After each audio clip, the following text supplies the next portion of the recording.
नर्मदे हर। प्रणाम गुरुदेव, कोटि कोटि नमन। माता नर्मदे। बोलिए बोलिए आपके प्रश्न। जीवात्मा से आत्मा को सेपरेट करने का तरीका क्या है? जीवात्मा से आत्मा को आत्मा,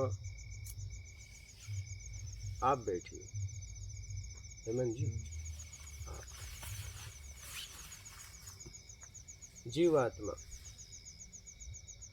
जैसे पानी फ्रिज में गया तो बर्फ हो गया, तो अब पुनः वो वापस पानी में आ जाए उसके लिए क्या करना पड़ेगा? टेम्परेचर बढ़ाना पड़ेगा। हाँ, टेम्परेचर ज़्यादा करना पड़ेगा। नहीं, फ्रिज का कनेक्शन काट दो या से वहां से बर्फ निकाल दो, दो ही रास्ता है क्या? दो ही रास्ता। क्या और कोई रास्ता है? तो सीधी सी बात है, इच्छा पेशा से अपने आप को मुक्त करा लो, जीव का नाश हो जाएगा। बर्फ आप बाहर निकाल के रख दो, कुछ समय बाद देखोगे पानी हो जाएगा, बर्फ का नाश हो जाएगा। बर्फ कहाँ गया पता नहीं। क्या ये इच्छा आपस के किधर आता है वही पता नहीं होता। जब आपको पहले तो जरूरत है, जब योग्यता से ज्यादा चाहिए, जरूरत से ज्यादा चाहिए, वो इच्छा हो गई, और वो इच्छा पूरी करने में आपको बेईमानी करनी पड़ती है, क्योंकि जरूरत से ज्यादा कोई भी किसी को देना नहीं चाहता। क्यों देगा? अब आपको लेने के लिए बेईमानी करनी पड़ेगी, बहलाना फुसलाना पड़ेगा। आपको हर आदमी यही पूछता है, जा रहे हो तो कितना चाहिए, क्या करोगे?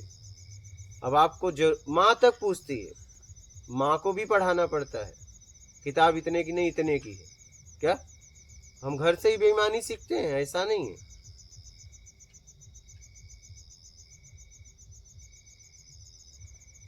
कॉपी इतने की नहीं इतने की है, पेन इतने का नहीं इतने की है। ये आदत बन गया। हाँ, बचपन से, बन से। लेकिन कब पड़ा? हर एक जरूरत से ज्यादा, हर एक तरफ से बन गया ये एकदम। अब ये ऐसा बन गया है कि लगता नहीं कि बेईमानी है। क्या ये ऐसा बन गया है कि लगता नहीं कि बेईमानी है। ईमानदारी ढूंढना पड़ता है कि कैसे कि ईमानदारी करो, ईमानदारी करने का ढूंढना पड़ता है, समझना पड़ता है कि ईमानदारी क्या। तो वही तो, बेईमानी में आदत पड़ गई ना आपकी। अभी आपको बेईमानी ही नहीं लगती,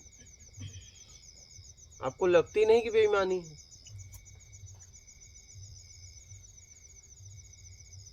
माँ से आप बेईमानी कर रहे हो, कभी लगता ही नहीं। घुमा फिरा के हर लोगों ने किया है, नहीं? लेकिन उस बेईमानी से कोई दुख नहीं था न सुख था, क्योंकि माँ को पता था। क्या माँ को भी पता था, सबको पता था, वहां कोई आपको बद्दुआ देने वाला नहीं था। लेकिन आज के बेईमानी से आपको बद्दुआ मिल रही है, गड़बड़ी हो गया। क्योंकि जिसके साथ आप बेईमानी कर रहे हो, आपको अनेकों तरह से आपको बद्दुआ दे रहा है। गुरुजी, जैसे बर्फ वाली बात है, वैसे ही सामाजिक रूप में कई जगह ऐसी जहाँ तापमान बहुत कम होता है, तो वहाँ स्वाभाविक बर्फ, मतलब वहाँ पे जो है स्वाभाविक कर्म सभी जगह आसपास सराउंडिंग में यही हो रहा है। अब उससे निकलना हो फिर किससे? अब ना तो वहाँ सत्कर्म हो रहा है और वहाँ पाप भी अच्छे से हो रहा है। हाँ। अब उससे निकलना है तो फिर कैसे उसका? सत्कर्म तो हर जगह हो रहा है, कहाँ नहीं हो रहा है? कहाँ नहीं हो रहा है? दुष्ट आदमी भी किसी को पता बताता है? नहीं बताता है, बताना ही पड़ता है। तुम्हारी ताकत है, सत्कर्म ना करो। लेकिन बेईमानी बेजोड़ी से चल रही है। हाँ, उसे छोड़ना, उसे छोड़ दो। अब उस व्यवस्था में, उस बेईमानी में हम भी कहीं ना कहीं इस सराउंडिंग के कारण लिपट गए। आस पास में इतनी ज्यादा हो रही है कि उसमें हम हिलने के लायक भी नहीं हो जा रहे। तो नहीं, मैं कह रहा हूँ आस पास में हो रही, लेकिन आपसे आकर कोई कहा कि आपको बेईमानी करनी पड़ेगी? चलिए बताइए, कोई ऐसा बोल दो कि आपके जीवन में आया और आपका दरवाजा खटखटाया और कहा कि नहीं, आपको पूरे परिवार को बेईमानी करनी पड़ेगी? बताओ, बोलो। नहीं, कोई व्यक्ति आपके जीवन में ऐसा मिला कि और उसने आके पहली बार आपसे कहा कि आपको बेईमानी करनी पड़ेगी? बोलो। बेईमानी हमेशा गुप्त होती, क्या नहीं? उसके समूह के लोग ही जानते।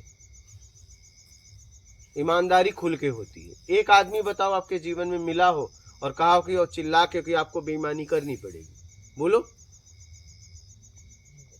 लेकिन जो झुंड का झुंड, समूह का समूह बेईमानी कर रहा है, हाँ, उसके बीच में एक आध ईमानदारी की कोशिश उसके करता है। बीच में नहीं, आप अपना ईमानदारी से काम करो ना। झुंड आपके साथ ईमानदारी से काम करेगा। वही झुंड, वही व्यक्ति एक जगह बेईमानी करता है तो एक जगह ईमानदारी भी करता है। वही आदमी है, ऐसा नहीं है। लेकिन वो न तो पूरी तरह आप बेईमान हो पा रहे हो, न पूरी तरह ईमानदार हो पा रहे हो। बात ये है, वही आदमी जो जिसे आप कह रहे हो ये बेईमान है या आप ही बेईमानी कर रहे हो, तो कहीं ईमानदारी भी तो करते हो? नहीं करते।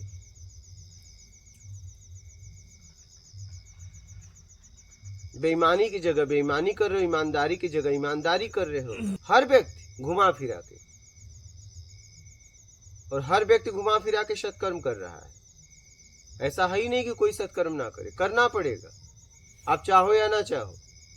कोई आके बोलेगा मुझे भोजन कराओ, क्या मुझे पता बताओ, दुष्ट आदमी भी बताता है भाई उधर से उधर चला जा, वो अपने भाषा में बताता है नहीं, लेकिन बताता है। कोई कहता है हाँ भाई साहब पता, ठीक है इधर से इधर जाइएगा ये मिलेगा। वही दुष्ट आदमी कहता है भाई साहब पता बता, हाँ इधर से उधर चला जा, वो सामने है। तो, लेकिन उसने भी सत्कर्म किया, बस बोलने का तरीका अलग था, टोन अलग था, लेकिन उसके द्वारा भी प्रकृति ने सत्कर्म करवा लिया। बात समझ रहे हैं? इसलिए तो है, क्या इसीलिए तो है आपके जीवन में तीनों हो रहा है। सत्कर्म भी हो रहा है, दुष्कर्म भी हो रहा है, सेवा भी हो रहा है।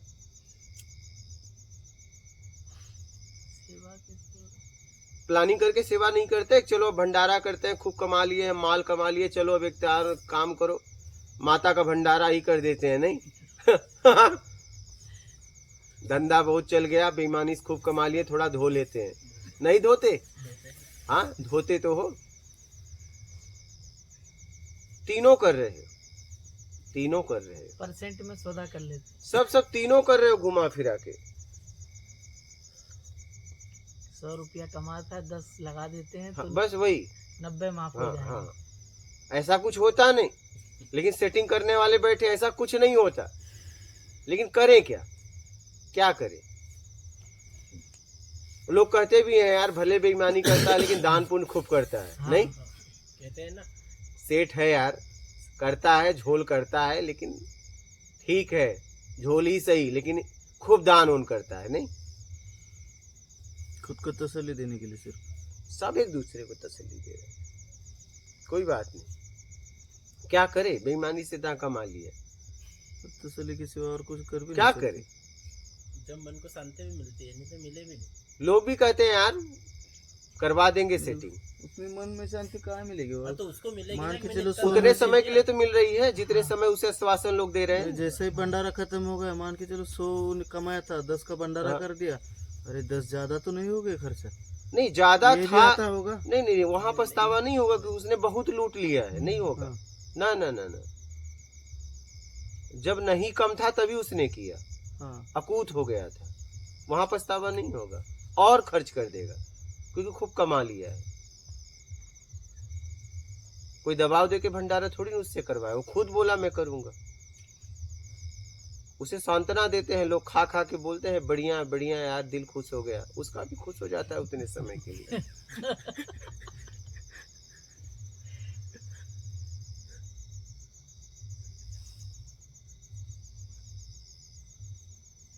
उतने समय के लिए उसे सुकून मिल जाता है। कमा के तो थक गया, अब अपार हो गया उसके पास,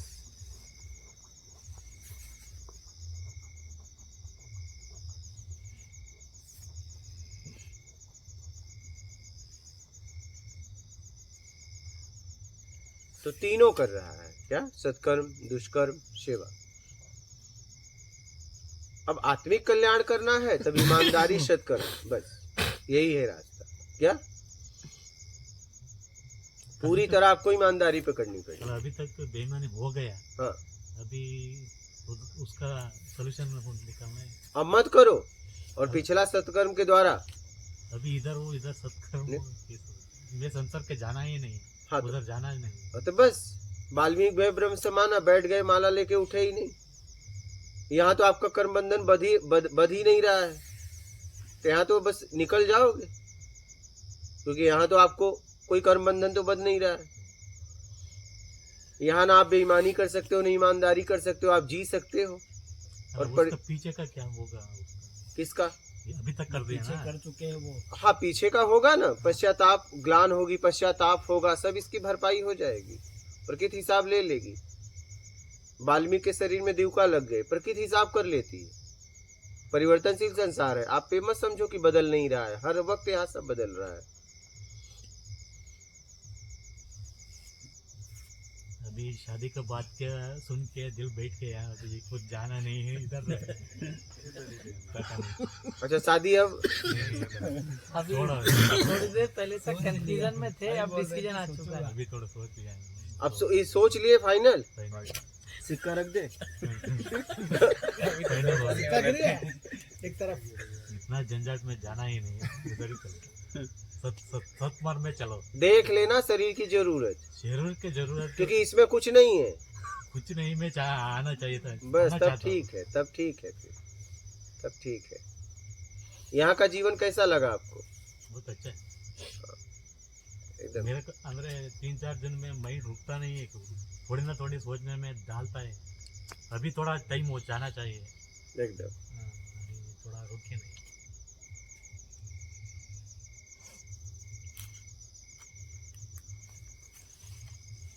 तो ईमानदारी सत्कर्म अपना लो। क्या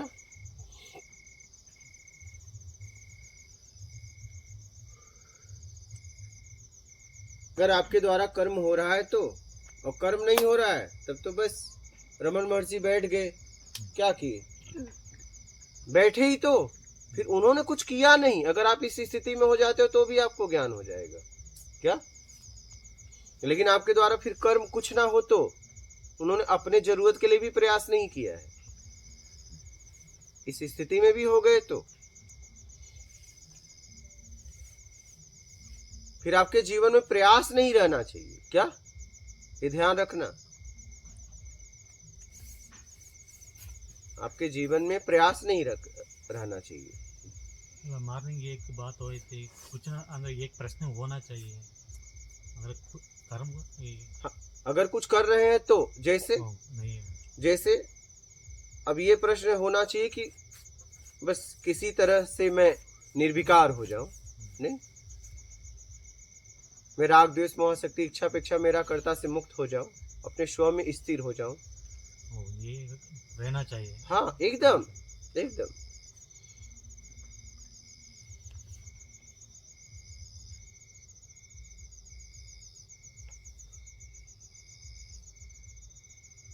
ये होने के बाद तो वो सवाल भी नहीं रहेगा क्या?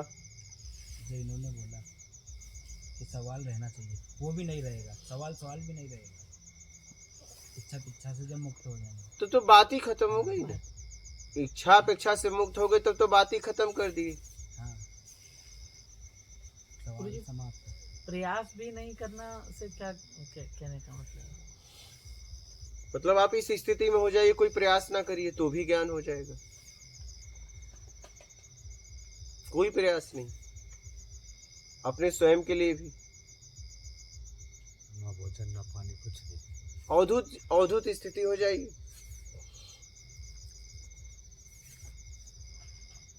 इसमें क्या होता है गुरुजी अवधूत स्थिति में? एक आप कहते हैं कि एक बार बैठो सीधा तब उठो जब उपलब्धि हो जाए। उपलब्धि हो हाँ। जाए, ये उससे अलग है कि यही है? हाँ, ये कुछ अलग। अलग। हाँ, वो तो हठ योग में आ गया। अच्छा। ये तो अवधूत स्थिति। अवधूत स्थिति मतलब भूख लगी तो खा लिया, जो भी उससे मिल गया स्वाभाविक। नींद लगी तो सो लिया, वो अपने हाथ में कुछ लेके जाता नहीं। बिस्तर मिला तो सो लिया, लेकिन बिस्तर उठा के फिर वहां तक नहीं ले जाएगा। ये अवधूत स्थिति है। प्राकृतिक व्यवस्था में हाँ, पूरी तरह जीना, ये अवधूत स्थिति है। कोई प्रयास न करना।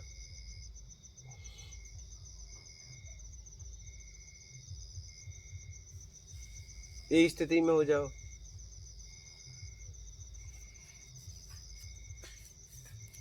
कोई प्लानिंग ना करना। क्या? प्राकृतिक हो जाओ। हो जाओ।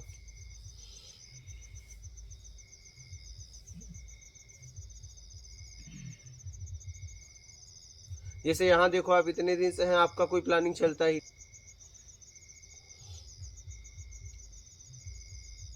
यहाँ आपका कोई प्लानिंग है? यहाँ कोई प्लानिंग काम ही नहीं करता आपका।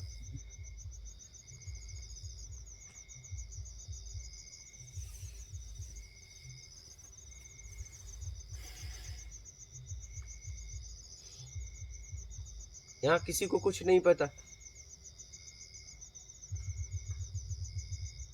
बस आप जीते हो।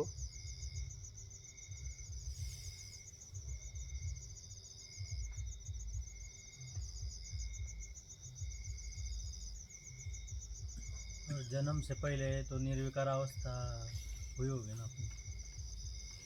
जब जन्म मिला, जब शुरू हुआ, तो किस कारण जन्म मिला? ये तो जन्म लेने वाला बताएगा किस कारण से उसने जन्म ले लिया, क्यों ले लिया भाई। जन्म तो आप भी लिए हो ना, है ना? ये आप बताओ क्यों जन्म लिए। जन्म तो आप भी लिए हो। कारण तो है, हाँ, लेकिन किस कारण है? हाँ, तो उसे आप ढूंढो। जिस कारण जी रहे हो, इसी कारण जन्म लिए होंगे ना। विवाह किया, शादी किया, बच्चे पैदा किया, प्लानिंग पहले से थी ना प्रकृति की। आपकी, प्रकृति की नहीं। प्रकृति की प्लानिंग क्यों? प्रकृति की प्लानिंग होती तो आप प्रयास क्यों करना पड़ता? प्रयास आपका क्यों होता? हर काम के लिए आप प्रयास करते हो ना। प्रकृति की प्लानिंग होती तब आपको कोई सोच जगाता, फिर चलो भैया करो।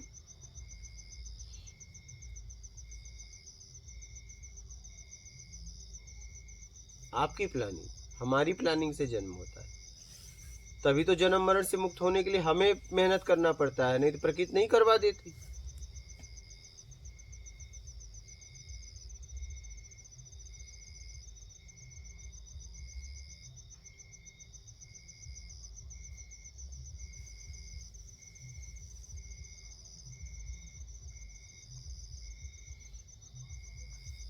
विवाह आपको करना है, प्रकृति के इसमें प्लानिंग क्यों करेगी? उसको क्या जरूरत है?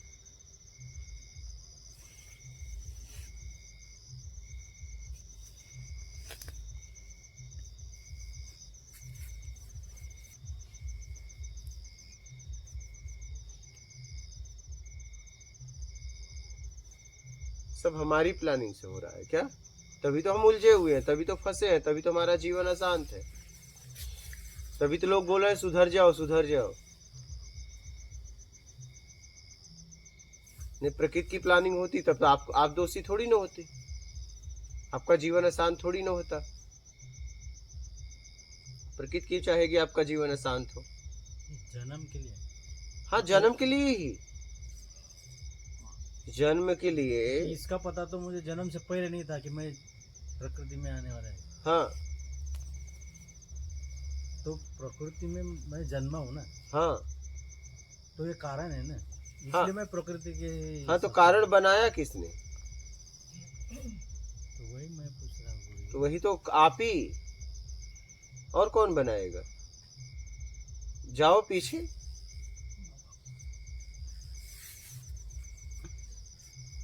हर जगह कारण आप ही हैं। जो भी आपके जीवन में कार्य हुआ उसका कारण कौन बना? आप स्वयं, आपकी जरूरत। जब से आप समझने लायक हुए, जितना भी आपके साथ हो रहा है उसका जिम्मेदार कौन है? आप हैं और कोई है? आप ही हैं ना। ये भी नहीं समझ में आया क्योंकि जन्म के पहले का मुझे कुछ पता नहीं। जन्म के जैसे माँ के गर्भ में है, तो मुझे वो स्थिति में कुछ पता नहीं, या फिर गर्भ में ही नहीं है, तो कुछ तो भी अवस्था होगी ना, निराकार निर्गुण कुछ तो भी। अब जाओ पीछे, फिर माँ के गर्भ के पीछे जाओ, फिर तो वही पे जाता नहीं आता ना। इच्छा अपेक्षा से अपने आप को मुक्त कराओ पहले। इच्छा अपेक्षा से मुक्त कराओगे तभी पीछे जा पाओगे ना। इच्छा अपेक्षा में संसार में आ गए ना, जब से समझ आई तब से संसार में आए। तो संसार में कैसे आए? इच्छा अपेक्षा से। इच्छा अपेक्षा से पहले मुक्त हो जाओ, अपनी दुनिया से हटो और प्राकृतिक दुनिया में आओ। जाओ फिर मेहनत करो। एक होता है समझना, एक होता है प्रत्यक्ष। अगर प्रत्यक्ष करना है तो जाओ, क्योंकि वहां आप अकेले थे। दो से कैसे समझा जा सकता है जहां आप अकेले थे?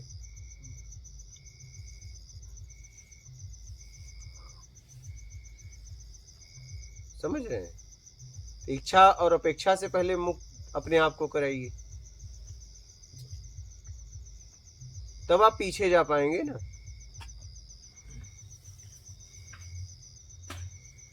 क्योंकि माँ के गर्भ में अगर आप थे तो कोई इच्छा अपेक्षा नहीं थी, नहीं, तो पहले इच्छा अपेक्षा से मुक्त हो जाइए, तब ये सब बातें समझ में आएंगी।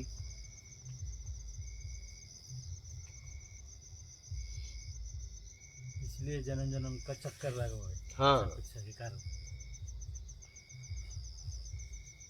और ये चक्कर इच्छा अपेक्षा का है। इच्छा अपेक्षा से मुक्त करा लो, चक्कर खत्म।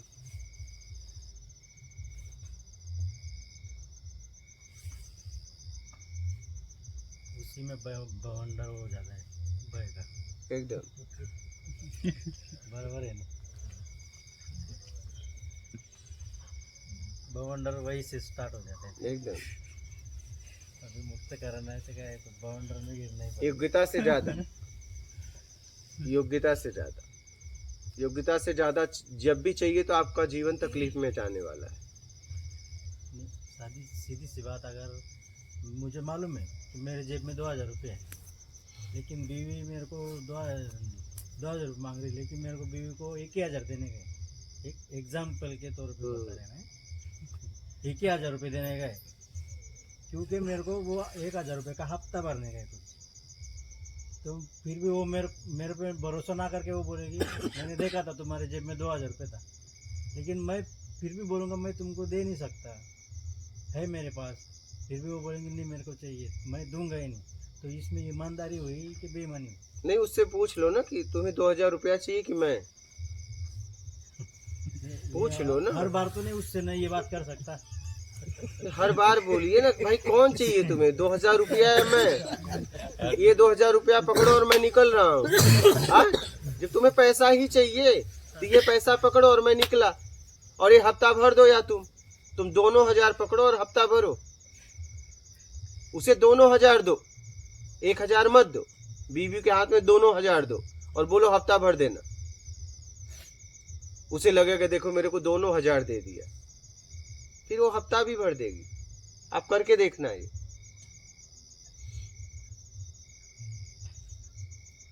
लोगों की मानसिकता होती है सीधा हाथ में जितना कमाया रख दिया करो। बात समझ रहे हैं? लोगों की मानसिकता होती है। बैंक में अकाउंट में अगर अपन खोलते, अनाड़ी रहती है ना किसी की बीवी, बैंक में अकाउंट खोल दो, बैंक में स्लिप भरना नहीं आता, तो सब अगर अपन करने को जाएंगे, हफ्ता भी दिया भी तो भरेंगे कहाँ से? ऐसी भी बात है। बहुत सारे ऐसे उलझनों में होता है। उसको पढ़ाओ फिर। तो उसको पढ़ाने में जाएंगे कि लड़के की तरफ ध्यान देंगे। बवंडर ही हो गया फिर वो। कि ओवर टाइम करे।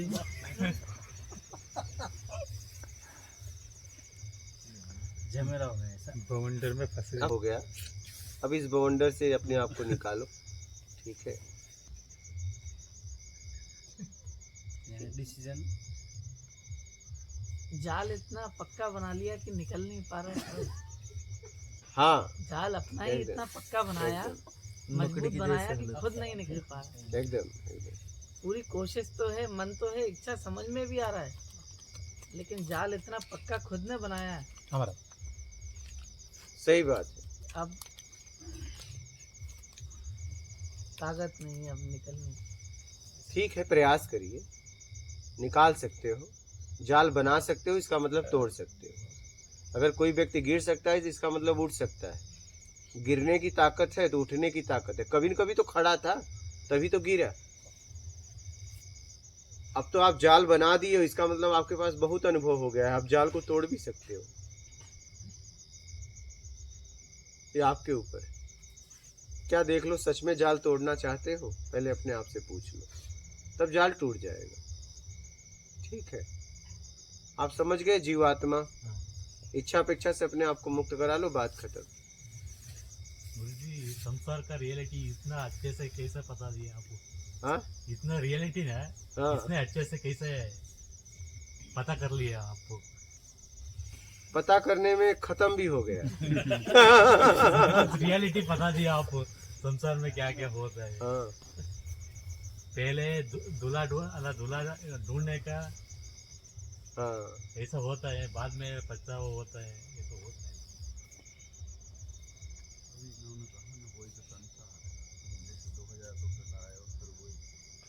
बेईमानी बेईमानी करना